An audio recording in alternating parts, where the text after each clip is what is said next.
తండ్రికి తెలియకపోతే బరువు బాధ్యతలు అవన్నీ కూడా చెప్పేవాడు కాదు. ఒకవేళ మరణిస్తాను అని తెలిస్తే తండ్రి ఏం చేస్తాడు చెప్పండి? కూడా చనిపోతాము అని తెలిస్తే ముందు జాగ్రత్తలు అన్నీ కూడా మన బిడ్డలకి ఏం చెప్తాం? అన్నిటిని కూడా జాగ్రత్త చెప్తాం. ఇదిగో నేను మరణించబోతున్నాను, ఇదిగో నువ్వు ఇలా ఉండు, ఇలా చెయ్యి, నేను ఇలా బ్రతికాను, నేను ఇలా జీవించాను, కాబట్టి నీవు కూడా నన్ను అనుసరించి ఇలాగా నడుచుకోనమని చెప్తాం. మనకు మరణం తెలియకపోతే మనం ఎలా చెప్తాం? చెప్పలేం. కాబట్టి ఆయన ఏం చేస్తాడంటే ఇంకా మరణిస్తానని తెలిసి, నేను ఇంకా మరణించబోతున్నానని తెలిసి యేసుప్రభు వారు తన శిష్యులందరినీ ఒక చోటకి పిలిచి వారికి చెప్తూ వచ్చాడు. మన బిడ్డలకు మనం ఏం చెప్తాం? అరే ఎవరి గొడవల దగ్గరికి పోవద్దనరా, ఎవరి జోలికి వెళ్ళొద్దనరా, అరే నువ్వు వేరే సమస్యలకి ఇరుక్కోవద్దురా, అరే జాగ్రత్తగా ఉండరా, ఏదైనా సమస్య వస్తే మనల్ని విడిపించే వాళ్ళు ఎవరు లేరా, ఇలాంటి మాటలన్నీ చెప్తాం కదా. చెప్తారా చెప్పరా? చెప్తాం. అలాగే యేసుప్రభు వారు కూడా ఇంకా మరణిస్తానని ఆయనకు అర్థమైంది కాబట్టి తన బిడ్డలు ఎలా నడవాలి, ఏ రీతిగా నడవాలి అన్నది మొదటిగానే యేసుప్రభు వారు తన శిష్యులకి తెలియజేస్తూ ఉన్నాడు. ఆ తెలియజేసిన సందర్భాలలో ఆయన సువార్త 26:26 వారు భోజనము చేయుచుండగా యేసు ఒక రొట్టె పట్టుకుని దాన్ని ఆశీర్వదించి విరిచి తన శిష్యులకి ఇచ్చి, మీరు తీసుకొని తినుడి, ఇది నా శరీరం అని చెప్పెను.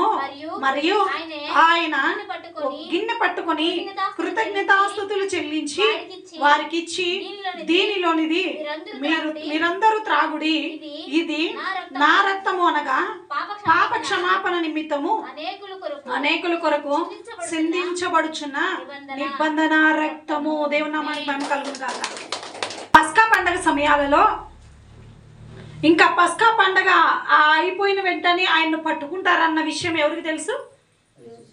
యేసు ప్రభు వారికి తెలుసు. ఇదిగో ఇంకా నన్ను పట్టుకోబోతున్నారు, ఇంకా ముందు వారి చేతికి నేను పోతున్నాను, కాబట్టి నా శిశువులతో ఒకసారి నేను భోజనం చేద్దాం అనుకున్నాడు. ఆ పస్కా పండుగలలో తన శిశువులు కూడా అనుకున్నారు, ఒకసారి మేమందరం కలిసి పస్కా పండగ మొదటి రోజే వీళ్ళు అనుకున్నారు, మేమందరం కలిసి ఒక చోట భోజనం చేస్తే ఎంత బాగుంటుందని శిశువులు అనుకొని యేసు ప్రభు వారిని అడిగారు, అయ్యా ఈరోజు పస్కా పండుగ మొదటి రోజు కదా, మనందరం కలిసి ఒక చోట భోజనం చేయాలంటే ఎలాగా? అప్పుడు చెప్పాడు ఆయన, పలాని ఒక స్థలం ఉంది, ఆ పలాని గ్రామంలోనికి వెళ్ళండి, ఆ గ్రామంలోనికి వెళ్ళగానే ఒక వ్యక్తి కనపడతాడు, ఆ వ్యక్తితో మీరు చెప్పాల్సింది ఏంటో తెలుసా? ప్రభువు అడుగుతున్నాడు అందరం ఒక చోట కలిసి భోజనం చేయవాలని చెప్పినప్పుడు ఆ మనిషి ఏం చేశాడంటే భోజనమును ఆ ఇంటిలో సిద్ధపరిచారు. ప్రభు వారు కూడా అక్కడికి వచ్చాడు. వీళ్ళందరూ భోజనం తింటూ ఉన్నారు.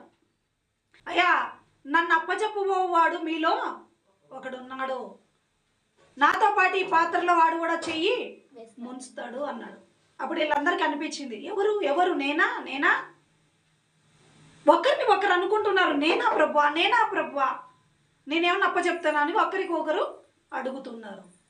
ప్రభు వారు చెప్తున్నాడు, అప్పుడు ఒక రొట్టె పట్టుకొని దానికి దేవుని కృతజ్ఞతాస్తుతులు చెల్లించి దాన్ని విరిచి వారికి ఇచ్చాడు.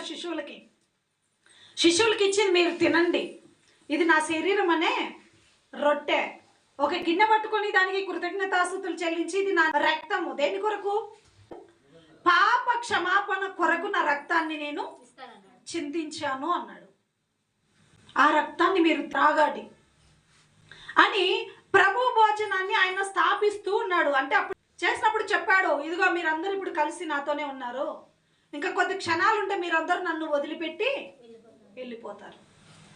అప్పుడు కొంతమంది శిష్యులు అన్నారు, అయ్యా నిన్ను వదిలిపెట్టి మేము ఎక్కడికి పోగలమయ్యా, మేము వెళ్ళాం, నిన్ను విడిచి మేము వెళ్ళము అన్నారు. అప్పుడు యేసుప్రభు వారు అన్నాడు, మీరు నన్ను విడిచి వెళ్ళని అంటున్నారు, నన్ను అంటే ఎవరో తెలియదని మీరు ముమ్మారు కూడా బొంకుతామని పేతురుతో కూడా అక్కడ అన్నాడు. ఎందుకంటే యేసుప్రభు వారికి తెలుసు నా బిడ్డలు ఏమి చేయబోతున్నారా, ఎలాంటి వారు అన్నది తెలుసు. ఇప్పుడు మన బిడ్డలు మనకు మంచి వాళ్ళని తెలిస్తే మన బిడ్డలకు మనం బాధ్యతలు చెప్తామా? చెప్పం. ఎందుకంటే వారికి మంచి జ్ఞానం ఉంది, వివేచన ఉంది, అర్థం చేసుకుంటారు. వాళ్ళు ఎలాగైనా ఒకరి జోలికి వెళ్ళరు, ఒకరి నుంచి సమస్యలు తీసుకురారు, వారి పని ఏంటో వాళ్ళేంటో అనేటప్పుడు మనం మా బిడ్డలకు సలహాలు చెప్పం. ఒకవేళ వాళ్ళు చెప్పిన మాట వినకుండా వాళ్ళకి ఇష్టం వచ్చినట్టు జీవించినట్లయితే అయ్యో నా బిడ్డలు చెడిపోతారే అని చెప్పి మనం ఏం చేస్తాం, వారికి కొంచెం సలహాలు చెప్తాం. అలాగే ఈయనకు వీళ్ళు ఎలాగైనా నన్ను తిరస్కరించే వాళ్ళే, యేసు ప్రభువారితో ఉన్న శిష్యులే, మీరందరూ కూడా నన్ను వదిలిపెట్టి పోతారు కాబట్టి ఇదిగో నా శరీరం అనే రొట్టెను రక్తం అనే ప్రాణాన్ని మీకు ఇస్తాను, దీని జ్ఞాపకార్థముగా మీరు చెయ్యండి అన్నాడు. దేనికోసం చేయమన్నాడు?